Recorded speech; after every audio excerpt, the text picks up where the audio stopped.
Welcome, and thank you for joining us tonight for Napa Valley Sessions. What does it mean to be a sustainable winery?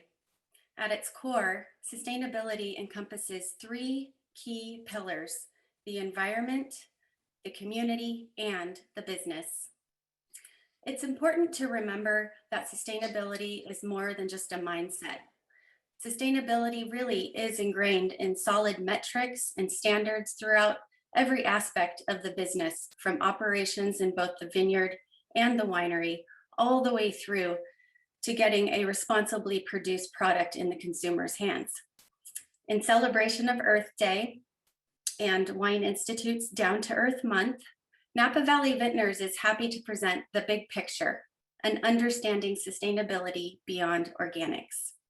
My name is Stacy Emerson, and I am the Trade Marketing Manager for Napa Valley Vintners, a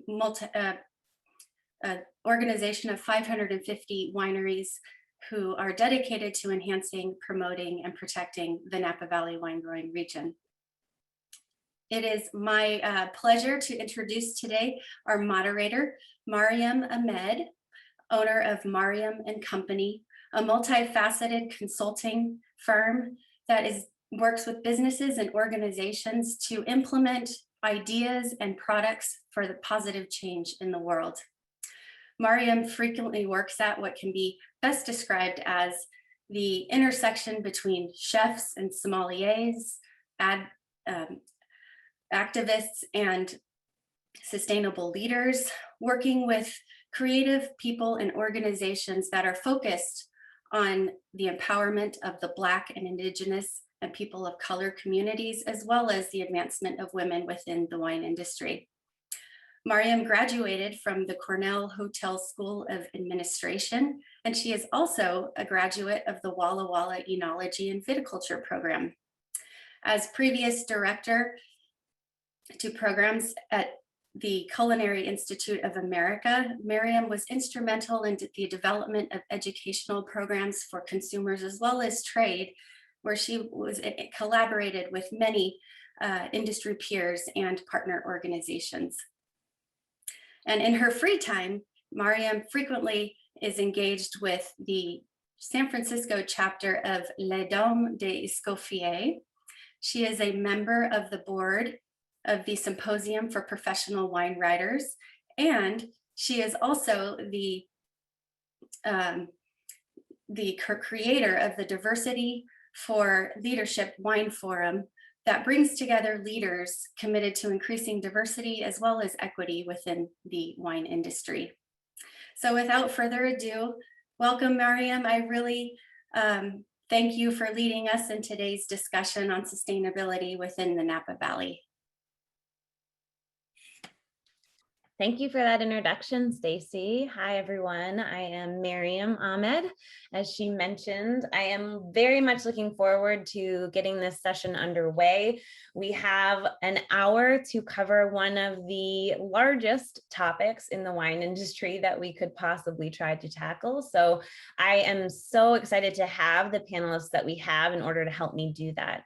Today's conversation is one that I hope will not only demystify some of the nuances of sustainability, but that will also offer actionable choices and information for the consumer that is looking to learn more about sustainable practices at home or to support sustainable practices going forward, especially within the wine industry. And I wanted to say thank you to the Napa Valley Vintners for putting on such a session as this, as well as to the panelists for participating, and to all of you who are here today. So I'd like to bring my panelists up on screen so that they can introduce themselves, and then we will get down to the session itself. Hi, Haley. Hi, Adrienne. Wonderful. Hi, Meg. I'm going to have each of you introduce yourselves and, of course, go ahead and speak to the winery that you are representing. But I would also love if you would include a little bit about why sustainability personally matters to you. Haley, would you start? Absolutely. Thank you. It's great to be here with you guys today and talk about this topic. It is something that has been ingrained in me by my family, I would say. So I am Haley Trefethen, and I'm representing Trefethen Family Vineyards. So I'm third generation here. And my grandparents are really the ones who kind of started a lot of our sustainability practices before you would have called them sustainability. My granddaddy put in a water recycling system back in the late 60s and early 70s. And he also really ingrained in us taking care of our employees.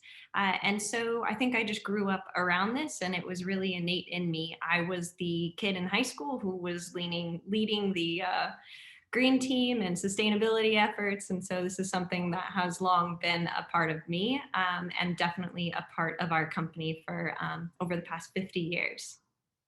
Thank you so much. Adrienne, would you introduce yourself? Yeah, thank you. Thank you for having me this evening. My name is Adrienne Ubaldi, and I'm the Grower Relations Manager at Markham Vineyards. I oversee our estates as well as our grower partners throughout Napa Valley. My light bulb moment for sustainability, so to speak, came a few years ago, actually at my own house, looking in my garden and my lawn. You know, I have a degree in plant science, and my lawn and my garden were stumping me. You know, I was putting in the nutrients and everything that I was taught and everything that I believed I needed to do, and it still wasn't working. So I took a step back and started looking at alternate forms of NPK and different micronutrients. And that really led me down a path to realize that, no, wait a second, you know, what we've been taught and what I'm doing, you know, so something's not meshing, something's not working. And from there, I realized that, you know, this is an opportunity to change how I farm and change how I act at work and within the vineyards to try to make a difference. Wow, that's incredible. Thank you. Meg? Hi, thank you so much for having me. My name is Megan Zobeck, and I am the new winemaker of Burgess Cellars.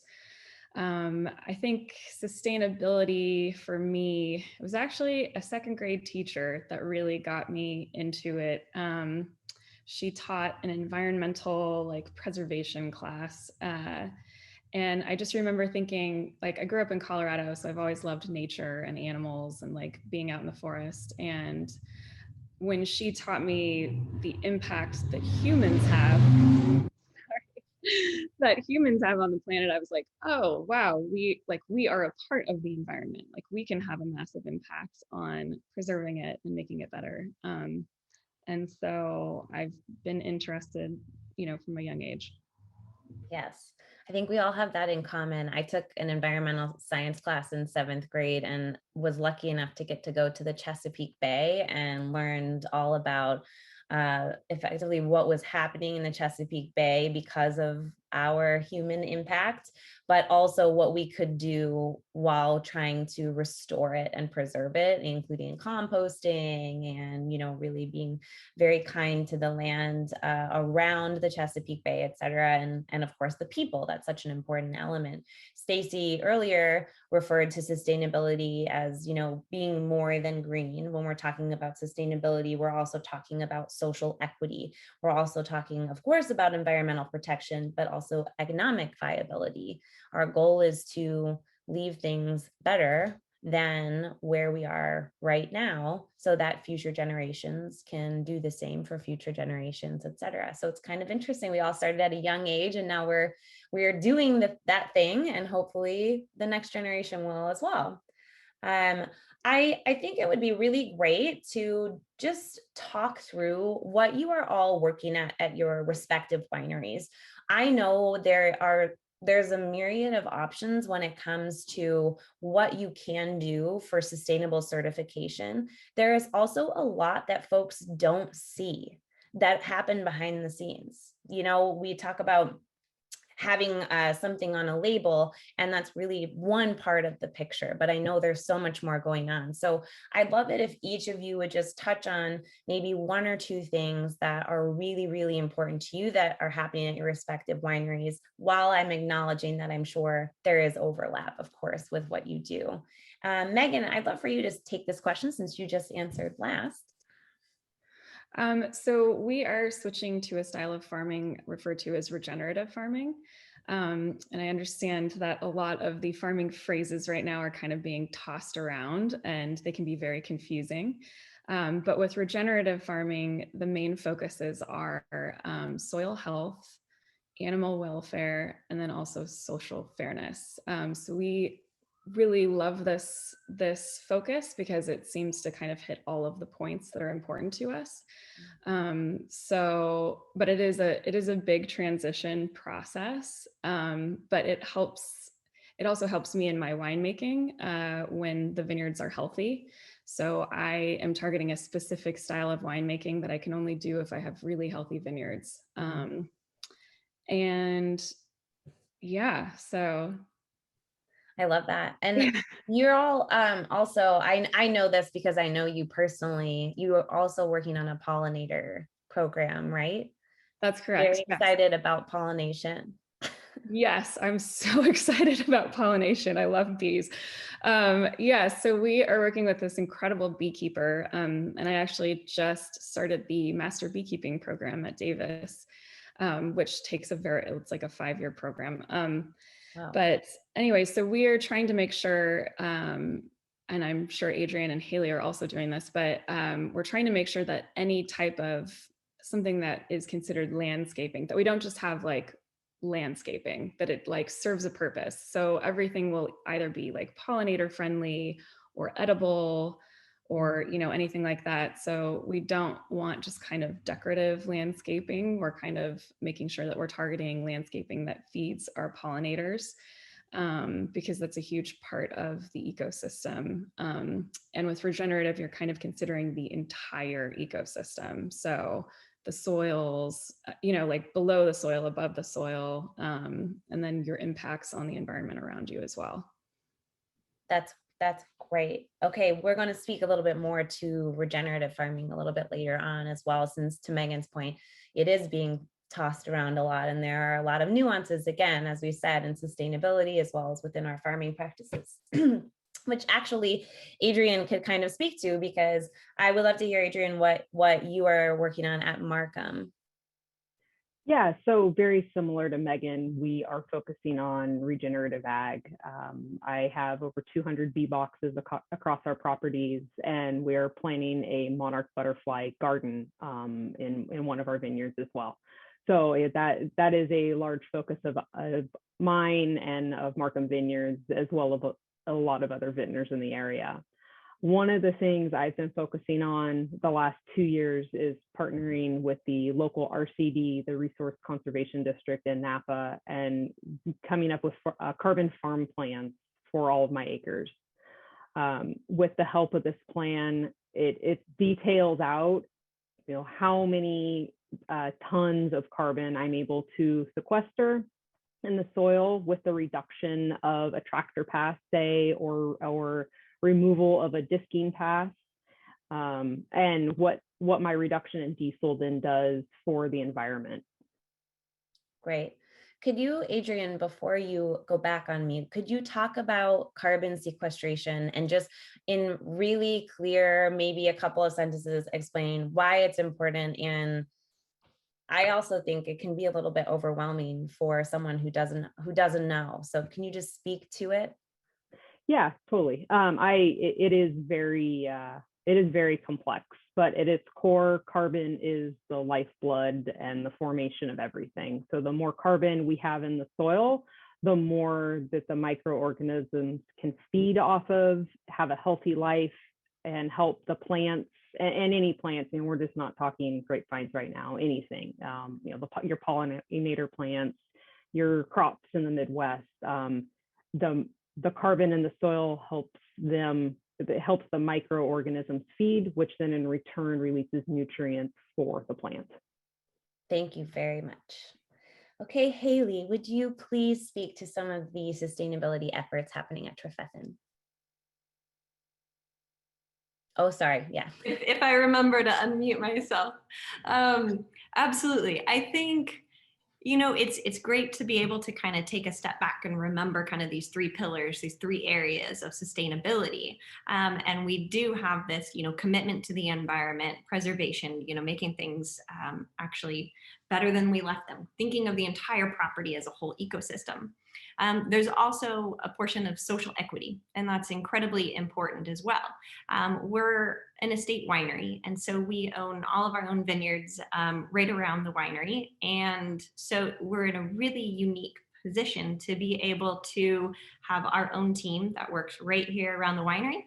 And they farm about over 400 acres. We grow about 10 different varieties. So we have this kind of variation, and we have this biodiversity not only in, we think about biodiversity in terms of, cover crop and plants and animals, but also within the varieties. And so since we grow these 10 varieties, that actually allows us to keep our team full time because they don't ripen at the same time. We have Riesling and Chardonnay and Pinot Noir that all ripen a little bit earlier, and they need attention earlier in the season. So right now, for instance, we're seeing bud break across the property, but the varieties that I just mentioned are further along, and we're going to go in and start suckering them now.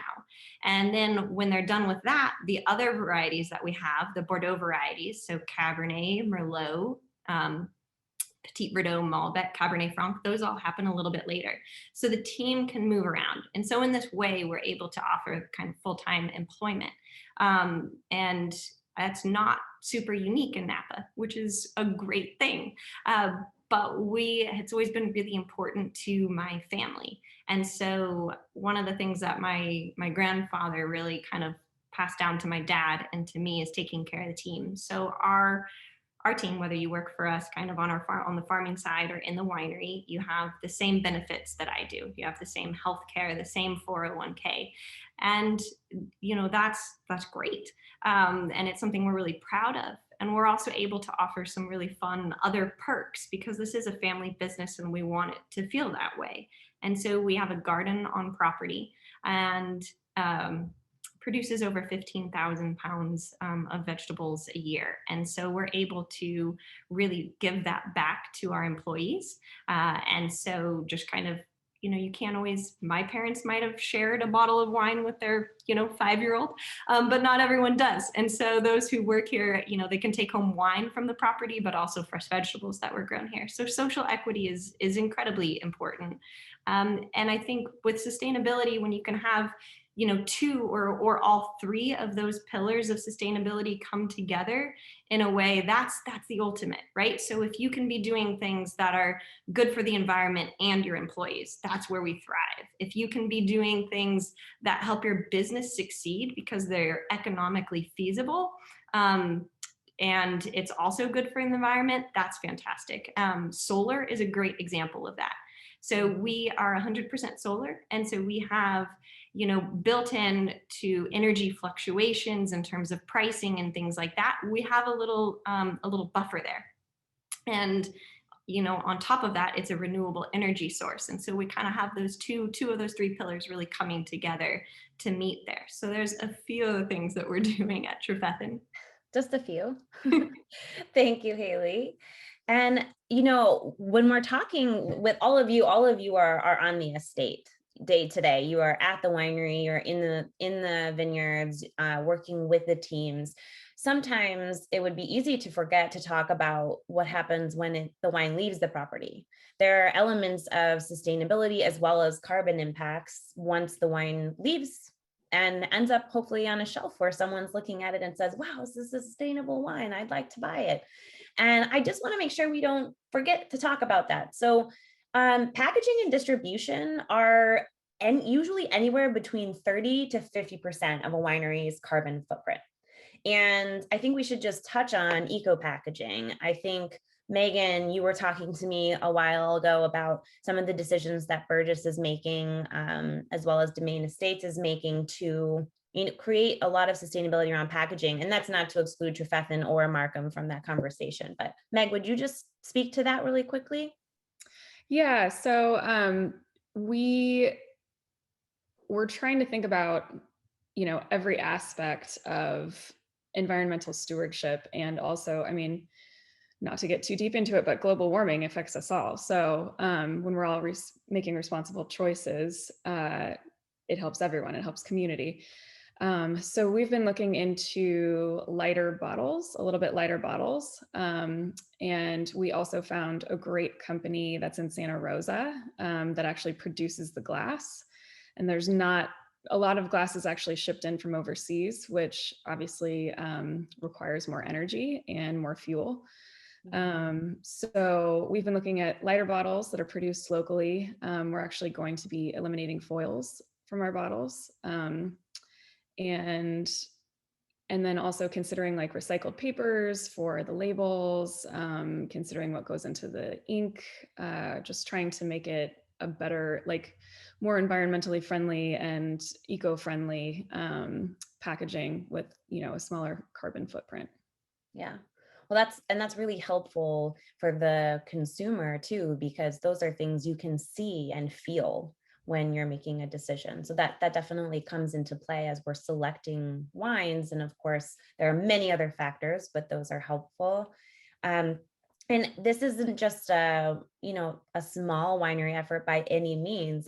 If you look at a decision like that at scale, wineries could save millions and millions of dollars, especially if they're producing large quantities of wine with these decisions. So economic viability is there. And we also now are being more environmental. So these are things that, of course, this is a conversation going on within the wine industry all the time, specifically packaging.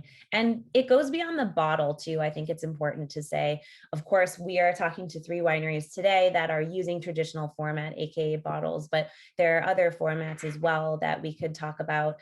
Canning is becoming very popular, kegs are very popular, and those are alternative bottling methods that are, in addition, an environmental impact in a positive way. So it's kind of speaking of wine, everyone provided wine today. Thank you so much for that. I'm so excited to taste through these.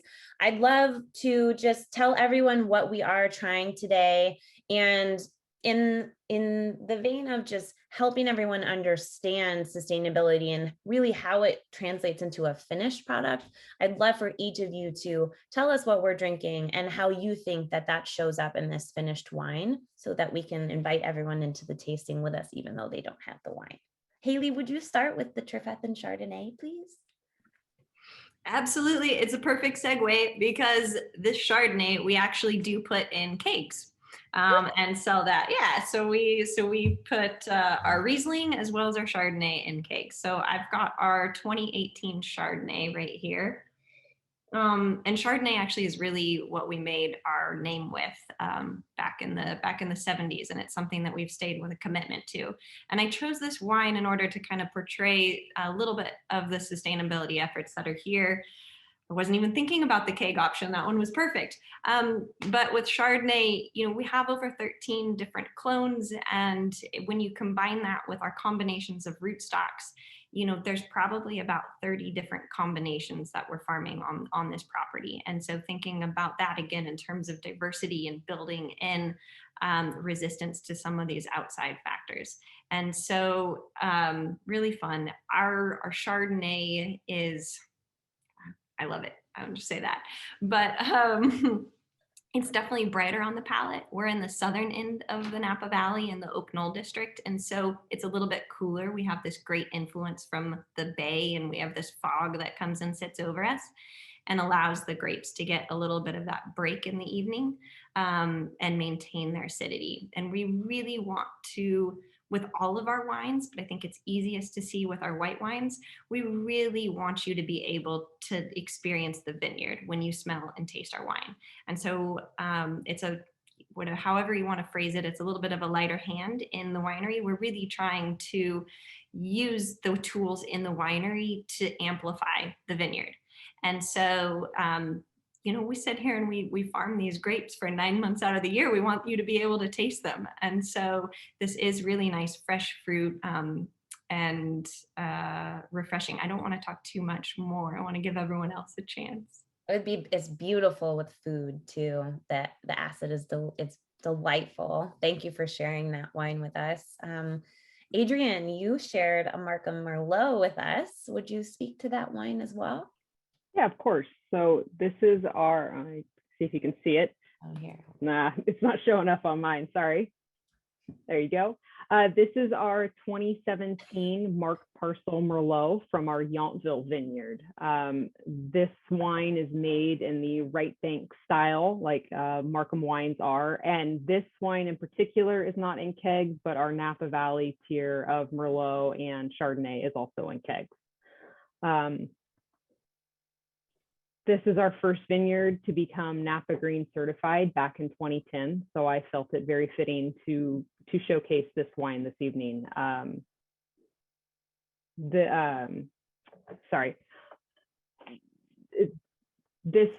Because this is our first vineyard to be certified, this is the vineyard that we have showcased. And with Fish Friendly Farming, we have a farm plan with it to focus in on where in the vineyard we should be farming and focusing our efforts into with the land. That's great. Yeah, we so in this block in particular, being from our Mark Parcel series, this is a 2-acre block that we have farmed and focused on compost application and no-till and different leafing techniques to try to really show the true style of the wine and that ranch in the bottle. And can you say why stylistically you are inspired by the right bank of Bordeaux, where a lot of world famous Merlot is coming from, other than that reason? Well, other than that reason, now, Markham has been a Merlot house for quite some time. Markham has been known for Merlot and the style of which Right Bank speaks to Kim Nichols, the winemaker, and that is the style that she prefers within the wines. Great, thank you. Meg, you shared a Burgess Cellars Cabernet Sauvignon with us. Would you tell us a little bit about this wine? Yes. Can you see it on mine? Yes. Okay. All right. So this is our 2014 reserve, and it is mostly from our estate vineyard up on Hell Mountain. And so this vineyard is really special to us because all of us that work with the Lawrence family and Domain Estates are in love with historic vineyards and historic properties, obviously. So this one comes from our estate vineyard, which actually was originally developed in 1870. And so this particular bottling has about 85% cab, and it's mostly coming from our oldest vines on the property, which were planted in 91. And what I love about this is I think traditionally with Burgess, we've never really been like heavy-handed with oak. So it's really nice to be able to taste the fruit. And for us, this was our first, or Burgess's first property that was certified Napa Green as well. So it's kind of a nice display of what we're doing up on the mountain.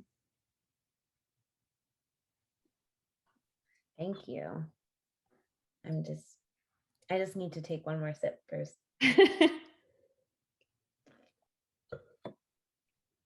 All of these wines are really, really beautiful, very, very driven by fruit. You can definitely sense place in these wines.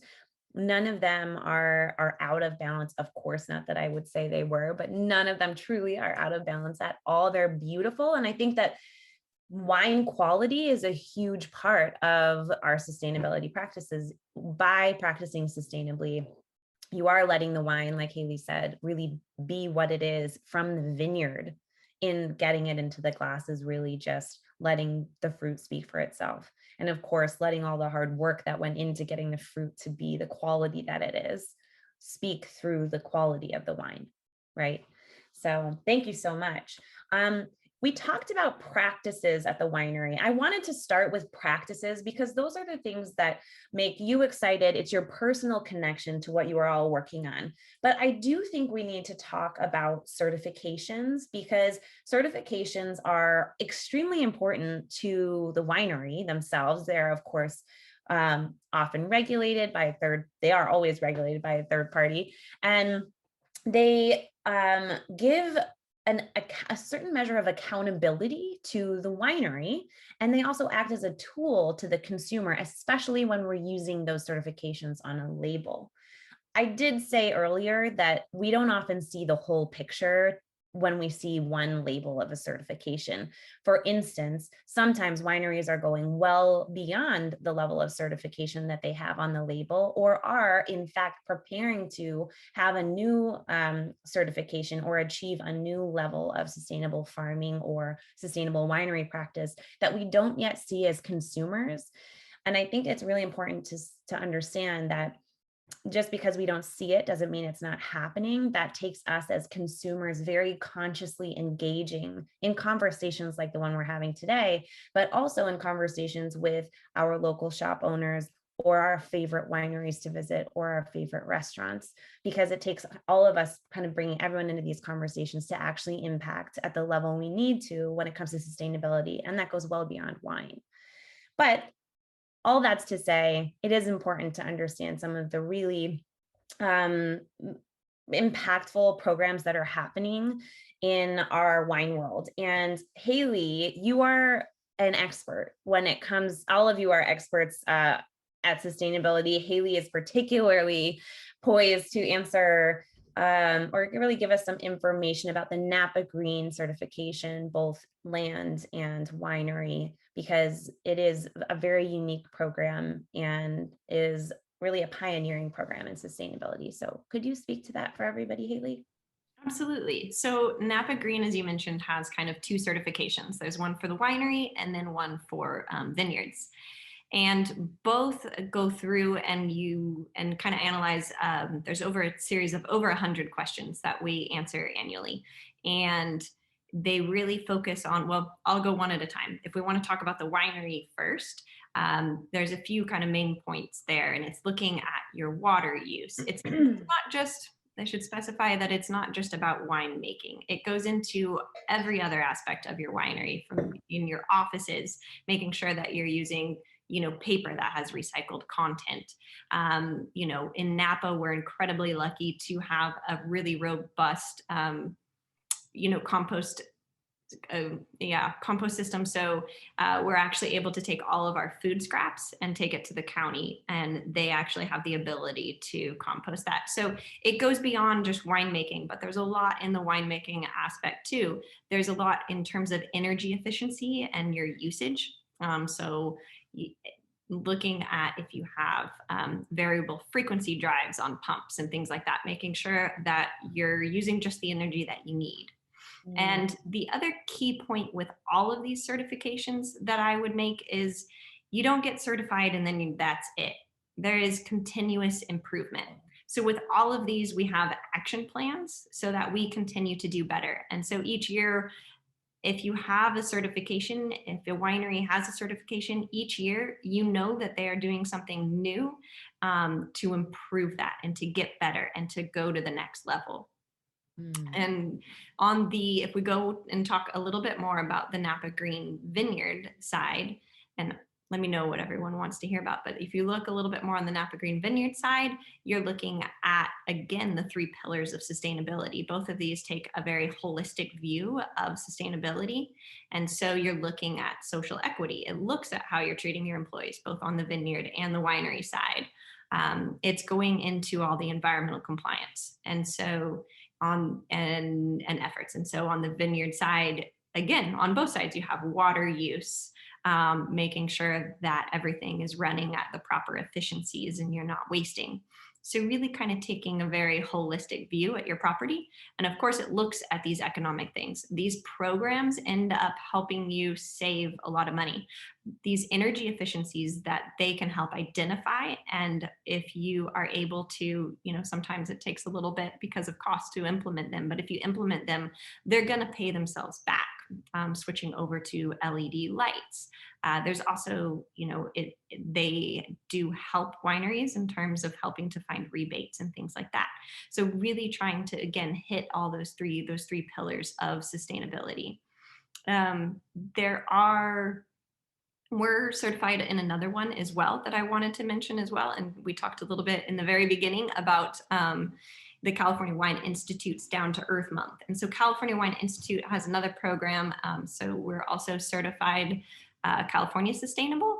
And again, that's another program that looks, and again, annually I answer about 300 questions on the vineyard and winery side there. And again, we have action plans set in place there as well. And so with all of these certifications, the bar is here, and every single other winery that has that certification is above that bar. Yeah. And so that, I think, is pretty exciting. Absolutely. Thank you, Haley. I was actually really fortunate to be on the working group for the social equity component of the new Napa Green certification. So that was very near and dear to my heart, and a really wonderful element of that certification as well. Megan, you mentioned being bee friendly earlier, and we talked about regenerative farming, but you are going to pursue the regenerative organic certification. Could you just tell us why regenerative farming is what you are really, really working toward? I know we spoke to why it's important to you, but are there any other reasons you can bring into that, or just an overview for us? I mean, I think in addition to it just being really important for us, as far as taking care of, the environment, the community, animals, like the entire picture. For me, the style of winemaking that I'm going after will actually benefit from regenerative farming. If I can close the system, have less chemical inputs, have less manufactured inputs in the vineyard, and the grapes come in healthy, then I can also add less things in the winery during my winemaking. So it translates from the vineyard into the cellar. So the entire process from grape to bottle is all incredibly important when we're thinking about, and farming is really where it starts. So the reason I feel like getting certified, or we feel like getting certified, is important is because a lot of these terms are thrown around a lot and people don't know what they mean. So if you can have something on your bottle that says, like, this is what we care about and this is why you can trust us, and you have a third party holding you accountable, it's just a great way to communicate to the consumer, like what's important to you and why they can trust you and why they should drink the wine. Yeah, so it's beyond accountability, it's also credibility too. Exactly. When we're making Yes. a purchase. Yeah. Yep. And Adrian, you are specifically passionate about fish-friendly farming. Will you tell us why that's really important to you and to Markham, and even just components of the certification that you think are really important for people to understand? Yeah, we are fish-friendly farm certified, as well as Napa Green certified. Fish-friendly, like all of these, fish-friendly is a third-party certification that we have to then show improvement year on year to get recertified. Fish-friendly in particular focuses on the water and resources within. As Haley mentioned, some of these programs help you through these processes, and fish-friendly is one of those. We are at one of our estates is at the base of the Kimball Reservoir right in Napa. So we have the river running directly through our vineyard. And with the help of fish-friendly, we've been able to put in willow revetments and make sure that the creek is how it should be for spawning and for salmon to get up that far once water is released. Awesome. I saw salmon spawning once in Juneau, Alaska, and it is an amazing sight to see. Actually, it's like really, really magical. So I got a little excited about that.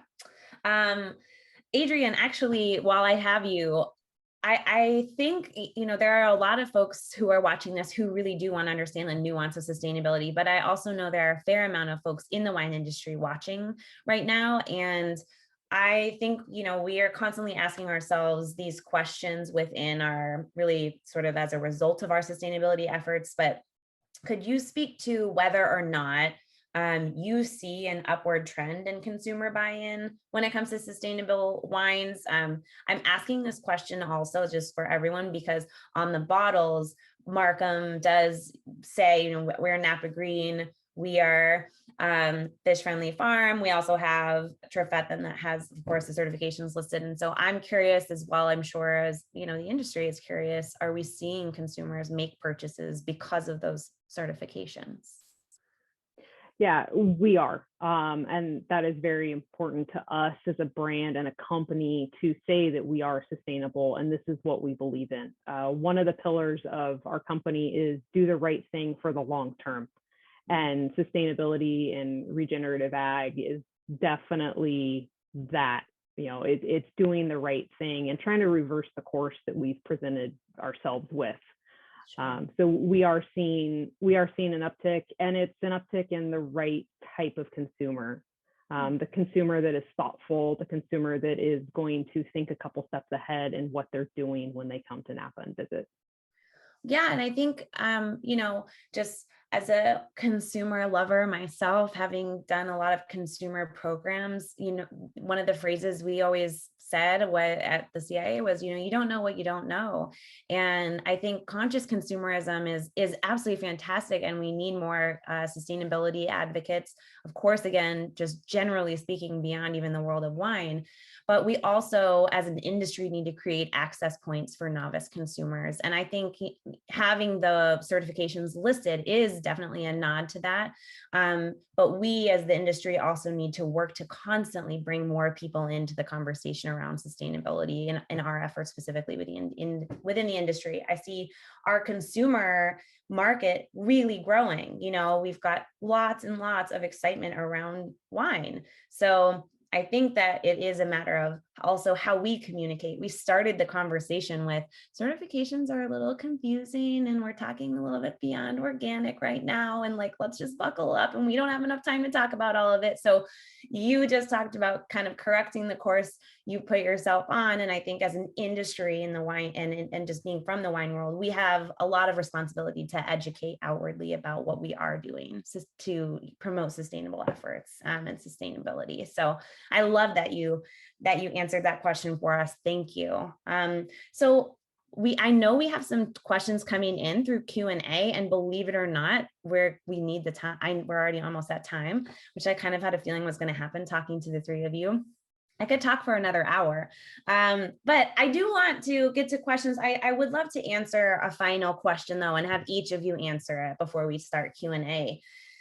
This kind of speaks actually to what we were just talking about. You know, there's an overwhelming amount of option when it comes to what the consumer can buy. When I go to a grocery store, I couldn't possibly taste all the wines available to me in a short amount of time, and I have to make a speed decision.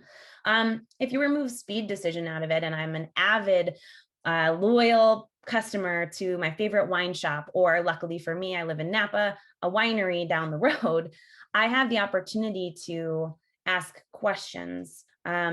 But I'd love to hear from all of you before I just go ahead and start saying what I think we could all do, to speak to one easy step or piece of advice that you could give the consumer that is very, very conscious, but doesn't necessarily know how to make the best decision when it comes to supporting sustainability. And just so for everyone watching, to clarify, making that sustainable purchase, it's not this one-time feel-good decision that you make. You're supporting the ability for brands like Trefethen and Markham and Burgess and many others in order for them to continue up-leveling their sustainability efforts for years and years to come. You're making those practices possible with your purchase. So you feel good, and we get to keep doing things the way that makes most sense for us and for leaving the world in a better place. So with that, Megan, could you give everyone one line? You know what? Let me just say real quick, Adrian hasn't gone first in any of the questions I've asked. Adrian, are you ready? Can I put you on the spot? I would like to be a fair moderator. Okay. Sure. Could you tell us one either piece of advice or an easy action step for the consumer when they're making a decision about purchasing sustainable wine?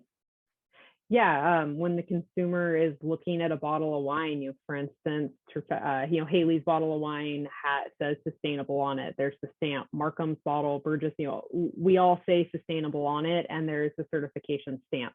We can't do that without the allowance of the third party certification to let us do that. So it's not false advertising when the bottle says sustainability or has that logo on the bottle. That's great. Thank you. Haley, would you answer next? Yeah, I think you really hit the nail on the head earlier when you were talking about it. I mean, going to your local wine shop and asking. That is huge. You have a ton of power there. And as a consumer, asking those questions, utilizing that local knowledge, they can either point you in that direction, and it'll also start triggering it in their mind and have them start thinking about it. And it's that entire domino effect, and it has huge impact. Absolutely. Thank you. Meg? I agree with what both Adrienne and Haley said. I think dollar drives demand, and I think the consumer should know how powerful they are when they're making their decisions. So if you are going in and asking for the sustainable product and asking, like what they're doing, then it also it not only helps us sustain our business and helps us keep going sustainably, but it also encourages other businesses because they'll take notice at what the consumer is paying attention to. So you actually create a ripple effect and help change other businesses too that may not have paid attention to that before. Thank you. Amazing, short and succinct and powerful answers to that question. So, to summarize those options, we can rely on our resources. Basically, at the end of the day, we can talk to the people we know, have conversations with wineries, restaurants, shops that we love, but there are also really great resources available online. I mean, even something that wouldn't take very long at all to check if you were trying to make a decision in front of a grocery shelf or an online purchase, for instance. So I know that the Wine Institute has a list of green wineries, and of course, Napa Valley Vintners has the list of Napa green wineries. Those are just two of many resources available to the consumer to understand, who is committed to these sustainability practices and how can I support them. And there's power in your purchase. At the end of the day, this goes well beyond supporting sustainability efforts in the wine industry. Every purchase you make is power, and it's up to you. We're here to support you in it. We want you to know as much as you need to know before you make that purchase, but just knowing you have a lot of power to support your local community, to support agricultural practices you believe in, to support the future of sustainability and all of our health, that you have that power. So I would thank you, ladies. First of all, let me just say thank you.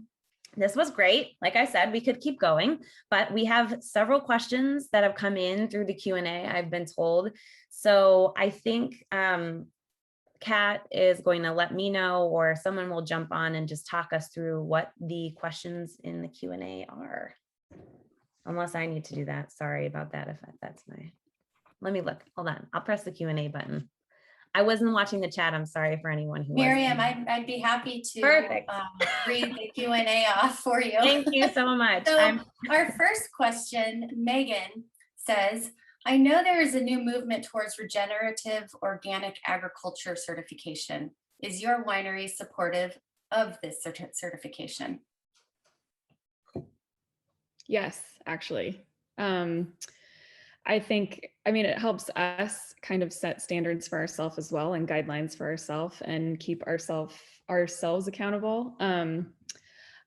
Certifications are not easy. There's a lot of paperwork. There are a lot of details, but honestly, it helps communicate to people that this is really important to us. If it was really, really easy to get, then I don't know that it would mean anything. So yes, we are working towards that. And actually all of the Lawrence family properties will be biodynamic certified soon as well. We are working on, we have to have 2 years of organic certification before we can become Demeter certified. So we're starting there. But certainly the regenerative organic certification is something we're going for as well. Awesome.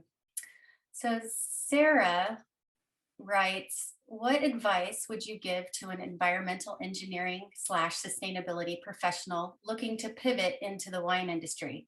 She says, could you suggest an entry point job title and are you hiring?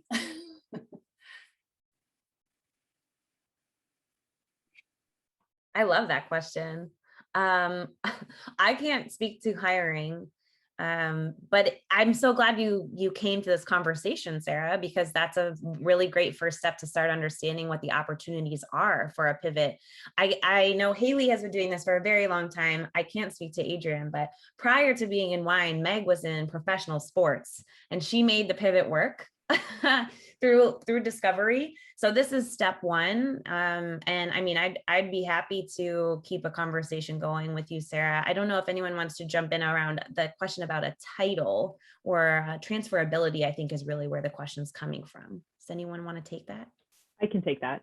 Thanks, Adrian. A lot of the farming companies as well as wineries have sustainability specialists that they focus on the overall sustainability of the company, the certifications, and the implementation. So if you have a background in that and that is your passion, that is definitely one area to start in. Thank you. Great. A question for Haley. Do you still have a vigorous replanting program at Trefethen? And same for, I guess, the other panelists, Megan and Adrian as well. Yes, so since we are an estate winery, we're always looking about 30 to 35 years out to make sure that we have continuous supply. So very broadly, I would say kind of an average lifespan of a vineyard is about 35 years. There's always exceptions, everything. And so for us, you know, getting around about 400 acres, we're going to be replanting about 20 to 40 acres every year, every other year. And that, I mean, I guess it could seem vigorous, but really that's just us making sure that we ensure we're never in a spot where we're having to rip out more than that and replant so that we can continue to have continuous supply coming into the winery. And so again, I think that is part of sustainability in terms of thinking, and it's a good point of sustainability in the wine industry, especially on the farming side. You're looking at this 30, 35 years out. Every decision that we're making is one that is going to, you know, last the entire life of that grapevine. And so that's really key. Hopefully that helps. Yeah, we're doing it similar. We do 10 to 20 acres a year, and we are also looking at that 25 to 30 year out. So that means, you know, researching rootstocks that are going to be put in today that can be drought tolerant, so that when we're looking at 20, 30 years, you know, if we're only getting 8 to 10 inches of rain every year from here on out, what rootstock can handle that? What varieties can handle more heat spikes, more extreme weather changes? So those are the types of things we look into when it comes to sustainability with our replant plans. We're similar up at Burgess. We're certainly trying to preserve the old vines that we have there. Those are pretty special to us. We have some fallow blocks. And so my director of vineyards, Will, and I have been talking a lot about when we do plant or have to replant, kind of same thing that Adrian mentioned, like finding hardier rootstocks that are more drought tolerant. Because it does look like that's the direction we're going in, because we do actually want longevity in the vineyard. Really quickly, I just wanted to define a term that Megan just used, and she said that they have fallow blocks. And so that means that there's kind of nothing planted there, where you're really letting the soil rest, often planting, you know, really nitrogen rich cover crops and giving that soil a break. And I think that's a practice that all of us here do. I have a question that came in early on in the chat. It's by Joel. He says, can someone talk about what type of soil grapevines prefer generally and how regenerative ag might help or hinder the growth?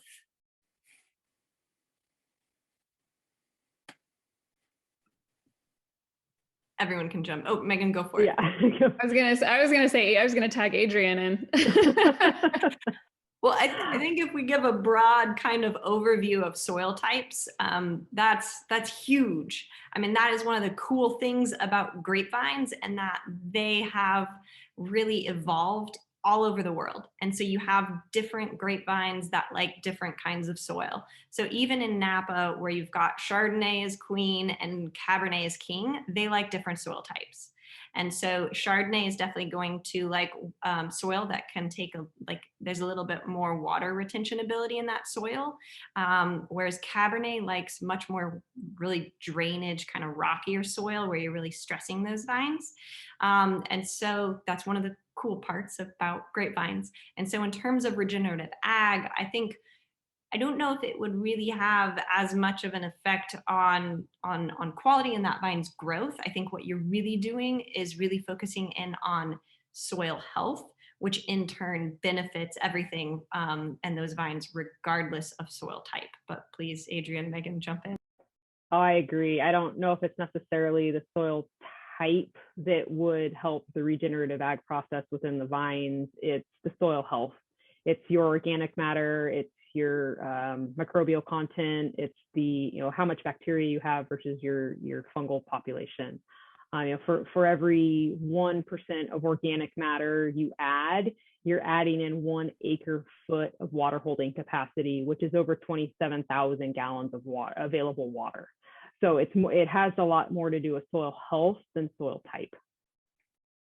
I agree. I think the nice thing about regenerative is you can do it in any soil type. The cool thing about working with cover crops is you can adjust soil moisture. But really it's just increasing the microbial population in the soils, which help deliver nutrients to the vines. So make the vines healthier. Meg, while you're answering that, there's this other piece when we're talking about regenerative. There's a question in Q&A that says, can you mention 2 or 3 things that are required for regenerative agriculture? I think probably we're looking for practices here, and I know Adrian could jump in too, but that's a question that seems relevant to what you were just saying. So with regenerative, you're looking for low to no soil disturbance, so there's, oh my gosh, there's so many things. I get excited. So I'm going to try to keep it succinct. So you have living roots typically at all times. And so the living roots, it's kind of what Adrian touched on before. You get more carbon sequestration in the soil. You increase your microbial populations in the soil. You also are looking to do things like, so if you're not tilling, you're decreasing tractor passes, you're decreasing compaction. What else? Adrian, do you want to jump in? So you also incorporate animals and biodiversity. So with animals, you're trying to, that again kind of plays to the taking out tractor passes. If you have animals kind of mowing down your cover crop for you and fertilizing, that also helps with microbial populations in the soil. Go ahead, Adrian. Yeah, and keeping the roots living all year long, that comes in, you're taking out your herbicide pass, which is a pass, which then in turn helps your emissions into the air. It's keeping the soil covered at all times. Exposed soil can become dead soil. So the more living matter that's on top of it, the more it's covered from your elements, the healthier the soil then becomes. Yeah, we talk about cover crop and roots. Those are also creating avenues for water to come into the soil and replenish the water table. So we could all go on and on.